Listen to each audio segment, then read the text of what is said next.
Anuário Espírita de 1983. Irmãos que regressaram ao plano espiritual. Jerônimo Candinho desencarnou. Foi certamente com maior espanto que a família espírita de Goiás e de toda esta região ouviu a notícia na noitinha de 20 de outubro de 1981. Jerônimo Cândido Gomide, ou Jerônimo Candinho, como é mais conhecido, é efetivamente um nome que virou bandeira de socorro espiritual e físico ao sofrimento humano em terras goianas. Sua vida, como de nosso querido Chico Xavier, constituiu, na verdade, impressionante demonstração missionária do serviço mediúnico desinteressado ao próximo. Jerônimo nasceu em 20 de 1 de 1888.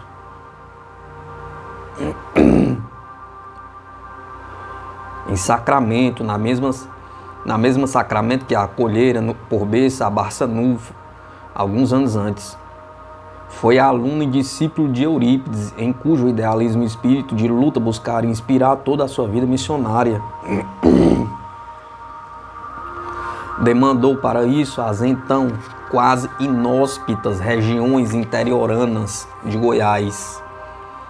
Após a desencarnação do mestre sacramentano em 1918. No alto, Jerônimo Candinho, aos 89 anos, acima, no término da sessão pública, os médios, Candinho é o segundo, da esquerda para a direita, fluidificar as garrafas de água trazidas pelos peregrinos em busca de cura.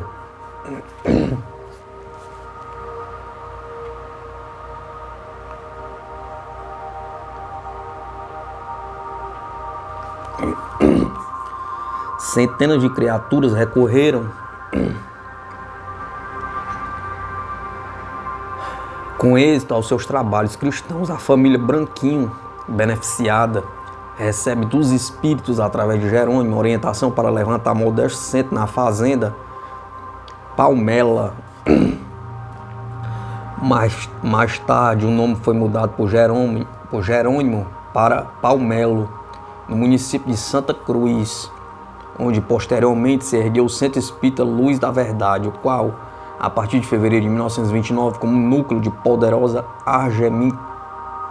arregimentação de serviços espirituais, transformou a simples fazenda na primeira cidade espírita do mundo.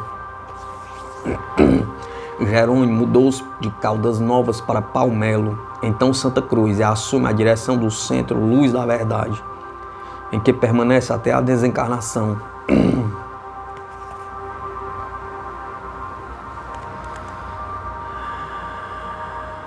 Em 1931, Candinho visita Chico em Pedro Leopoldo, de quem ouviu entre outras coisas: você tem uma missão a cumprir, e por meio século Jerônimo centraliza aí em Palmelo sua missão, juntamente com a esposa, também médium, Dona Francisca Borges Gomide, que veio a desencarnar em junho de 68, e com quem obteve numerosa prole, e com a ajuda inicialmente dos Branquinhos, Jonas, Josinho, Gervásio e Gervásio Primo, e de João Borges, Joaquim Menezes e Filemon Nunes e outros, consolida a fundação e o desenvolvimento da cidade espírita Palmelo. Fundação oficializada em 1937, emancipação em 1954, população hoje de cerca de 4 mil habitantes. Fruto dessa luta pioneira surge, além do CE, do Centro Espírita Luz da Verdade, que se ergue em prédio enorme de construção simples na praça predominante da cidade, Sanatório Eurípides Barçanufo, por onde já passaram mais de 10 mil doentes, inaugurado em 1953, Ginásio Eurípides Barçanufo, fundado em 1964.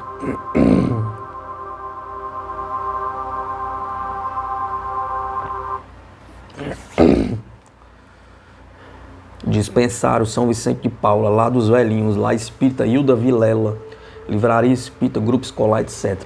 Quantas criaturas sofredoras, tristes e desesperançadas, quase sempre desenganadas pela medicina, vindas tanto do país quanto do exterior, já recorreram aos préstimos de Jerônimo e de sua equipe. Pergunta: a exemplo de Eurípides, que há muito a aprender a deixar-se imolar por amor à causa do Cristo, Jerônimo Cândido Gomide certamente tem também um rastro luminoso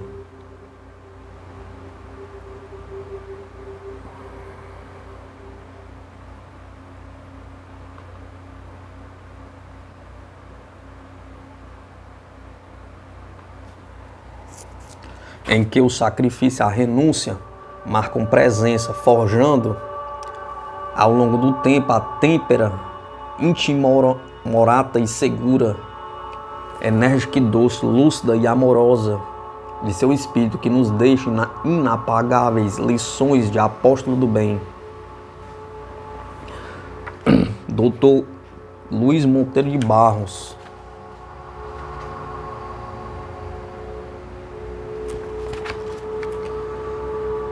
Desencarnou no dia 9 de janeiro de 1982. Grande vulto espírita que foi o Dr. Luiz Monteiro de Barros, nascido no dia 23 de junho de 1911, na cidade de Santa Rosa do Viterbo, estado de São Paulo. Ele transferiu-se posteriormente para a cidade de Ribeirão Preto, onde terminou seus estudos. No ano de 1932, transferiu-se para São Paulo, onde se doutorou na Faculdade de Medicina da Universidade de São Paulo. Era discípulo dileto do Dr. Augusto Militão Pacheco, um dos maiores vultos espíritos do presente século. E como Militão Pacheco, também Luiz Monteiro de Barros se dedicou com afinco à homeopatia, tornando-se renomado médico na capital paulista e grande apologista da medicina de Raminen.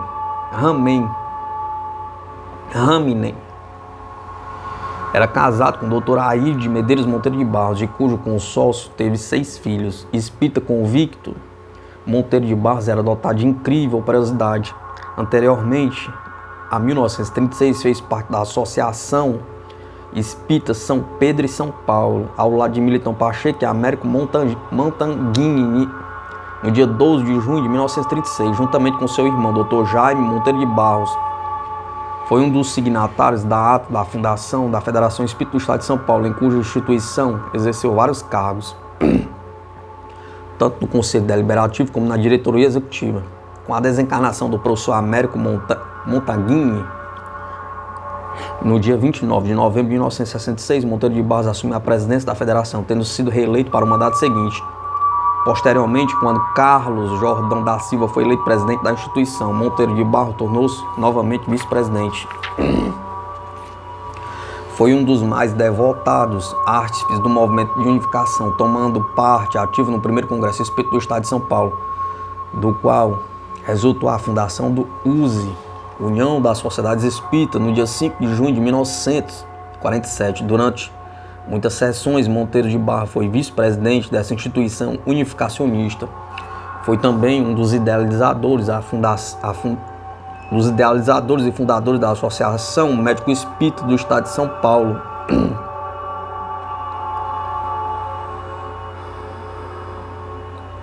Foi suplente de Carlos Jordão da Silva na representação de São Paulo, junto ao Conselho Federativo Nacional, órgão da Federação Espírita Brasileira.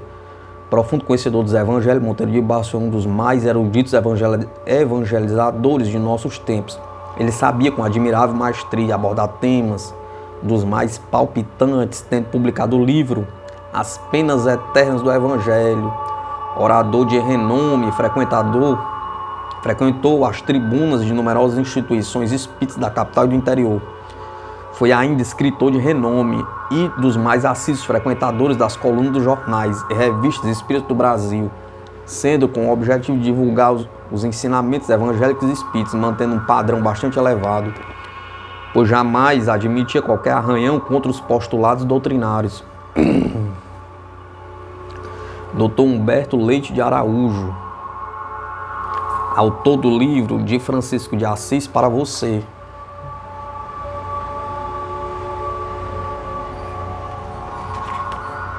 No dia 8 de setembro de 1982, Dr. Humberto aprontava-se para trabalhar no hospital do INAMPS, no Andaraí, onde uma paciente aguardava ser operada por ele. Naquela manhã, quando se sentiu mal, chamando um colega seu a toda pressa pelo telefone, Quando esse chegou, já nada havia a fazer. O corpo físico fora vítima de trombose violenta. Nascido em terras da Usina das Pedras, na cidade de Maroim, em Sergipe, a 1º de junho de 1913, era filho de Aristides Araújo e Estela Leite de Araújo. Fez o curso primário no Colégio Salesiano da Bahia, o ginásio no Colégio Tobias Barretos, em Aracaju. Quando estudante, ingressou no Grêmio Literário Pedro II, também de Aracaju, participando de diversos concursos, contemplando sempre com prêmios de literatura, com seus contos que merecem menções honrosas. Em 1932, publicou seu primeiro livro de versos, intitulado Abrir de Asas, com grandes pendores para a música, tocando violão e piano. De grande sensibilidade, compôs diversas músicas com letras de sua autoria. Aos 21 anos, transferiu-se para o Rio de Janeiro a fim de estudar medicina. O seu grande sonho, concretizado em 1940, Coração Humanitário, dedicado à pobreza desvalida, com receitas e remédios gratuitos, chegou até a passar necessidade juntamente com a família, a ponto de ter que residir numa casa coletiva, com esposos e filhos.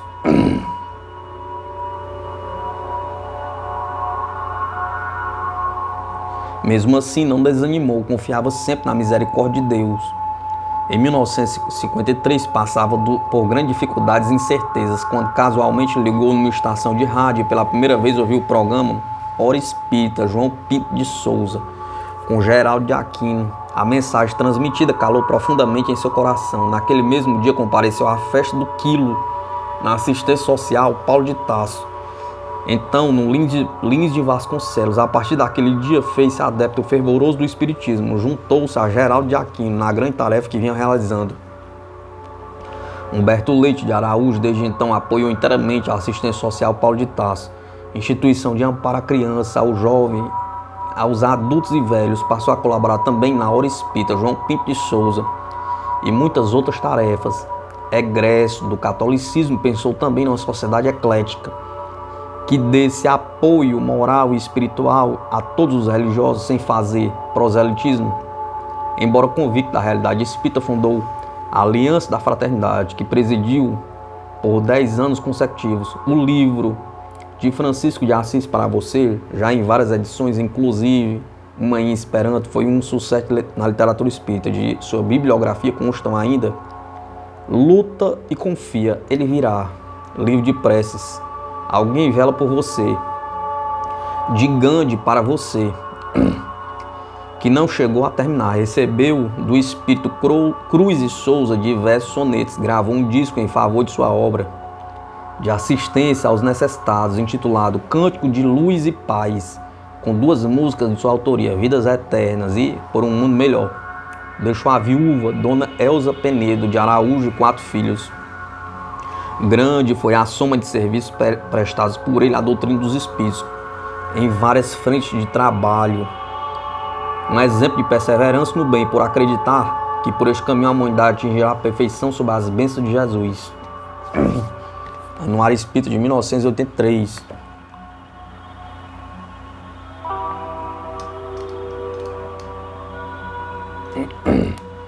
Humberto Mariotti.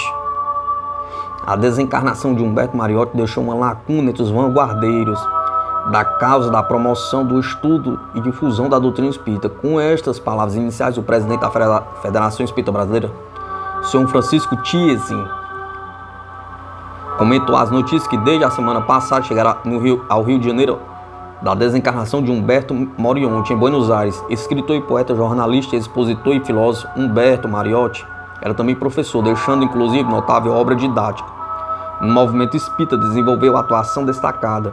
Foi presidente da Confederação Espírita Argentina em 2 períodos, vice-presidente da Confederação Espírita Pan-Americana, presidente da Sociedade Espírita Vitor Hugo, diretor do Ateneu de Artes e Letras, diretor da revista La Ídia, secretário da Sociedade Espírita Constância. Legou-nos numerosas obras doutrinárias e, como jornalista, colaborava sempre de maneira brilhante com jornais e revistas espíritas, não só na Argentina, mas também no Brasil, Chile, Colômbia, Uruguai, Porto Rico, Espanha e outros países. Humberto Mariotti completará 77 anos de idade este mês, pois nasceu a 11 de junho de 1905, na cidade de Zárate, província de Buenos Aires, Zárate. desencarnou repentinamente, vítima de um colapso cardíaco no dia 17 de maio de 1982, em Buenos Aires. Humberto Mariotti.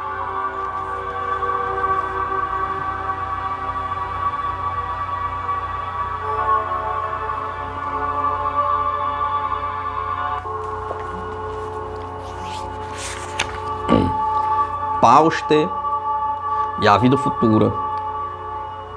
Em abril de 1882, quando Pauster tinha, portanto, 60 anos incompleto, ele declarou: conta-se que um ilustre físico inglês, Faraday, nas lições que dava na Instituição Real de Londres, não pronunciava nunca o nome de Deus, ainda que ele fosse profundamente religioso. Um dia, por exceção, este nome lhe escapou e imediatamente se manifestou um movimento de aprovação simpática. Faraday, apercebendo-se disso, interrompeu sua lição com estas palavras: acabo de vos surpreender pronunciando aqui o nome de Deus. Se isto ainda não aconteceu, é que sou, nestas lições, um representante da ciência experimental.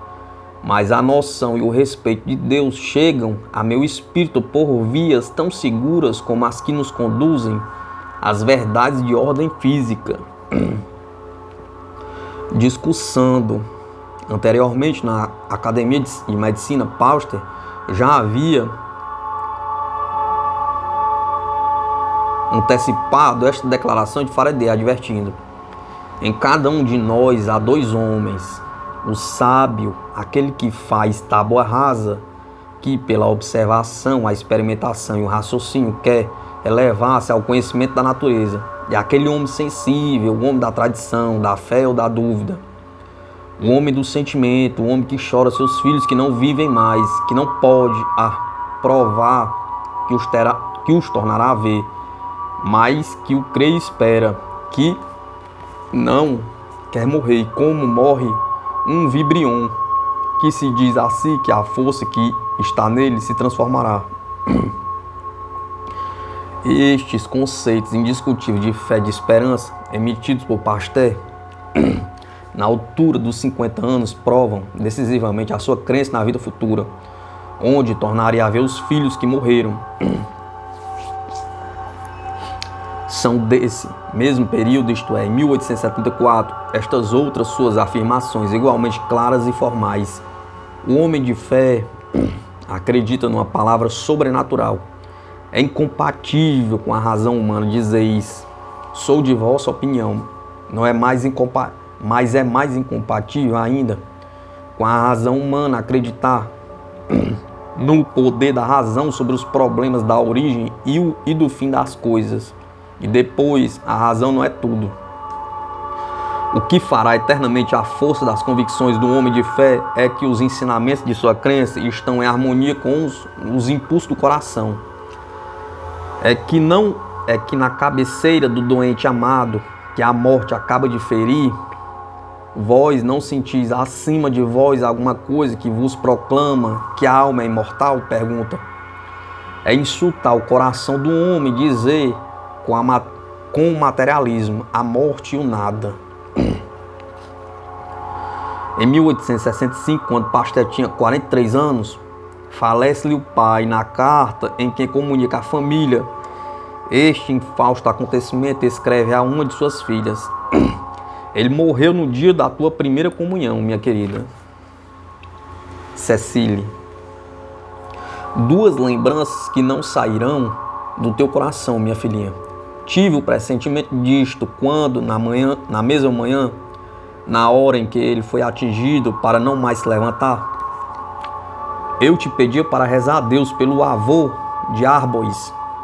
Tuas orações devem ter sido bem agradáveis a Deus e, quem sabe, seu próprio avô não as escutou e não se alegrou junto da prateada Jeane com os sagrados fervores de Cecília. Apura-se assim, por meio dessas afirmações categóricas, que Pasteur acreditava firmemente em Deus, imortalidade da alma e na eficácia da prece, tanto aos 43 anos quanto aos 50 e aos 60, manifestando a sua crença em oportunidades próprias da vida privada e da vida pública. As palavras admiráveis de fé, beleza e verdade com que Pasteur afirma a sua certeza da existência de Deus e na vida sobrenatural, elas, a noção do infinito no mundo, eu dela vejo por toda parte. É inevitável expressão. Por ela, o sobrenatural está no fundo de todas as coisas. A ideia de Deus é uma forma de ideia do infinito, enquanto o mistério do infinito pesa sobre o pensamento humano. Templos serão elevados ao culto do infinito, que o Deus se chama Brahma, Alá, Jeová ou Jesus. E sobre a laje desses templos vereis homens ajoelhados, prosternados, abismados no pensamento do infinito. A metafísica não faz senão traduzir dentro de nós a noção dominadora do infinito. A concepção do ideal não é ainda a faculdade, reflexo do infinito, que em presença da beleza nos leva a imaginar uma beleza superior, pergunta. A ciência, a paixão de compreender são outra coisa senão o efeito do aguilhão de saber que põe em nossa alma o mistério do universo, pergunta. Onde estão as verdadeiras fontes da dignidade humana, da liberdade e da democracia moderna, se não na noção do infinito diante da qual todos os homens são iguais, pergunta. Para terminar, invocarei uma palavra e um gesto de Pasteur, reveladores inequívocos de sua fé religiosa. Eis a palavra.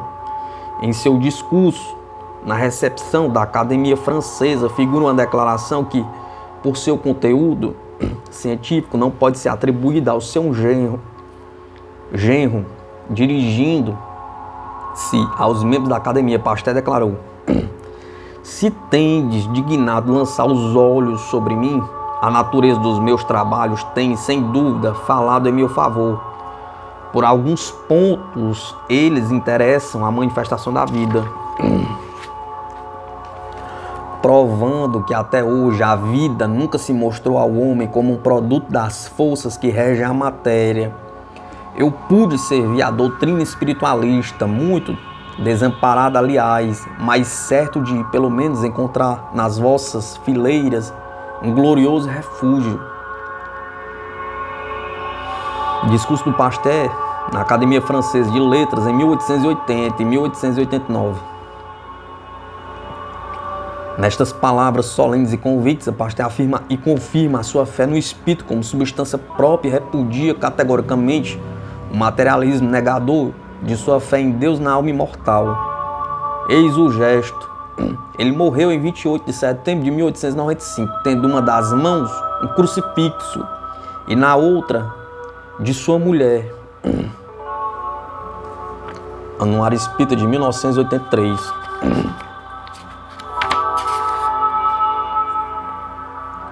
O célebre químico e biologista francês Louis Pasteur, 1822 e 1895, um dos maiores vultos da humanidade, visto em seu laboratório pelo pintor Albert Edelfelt.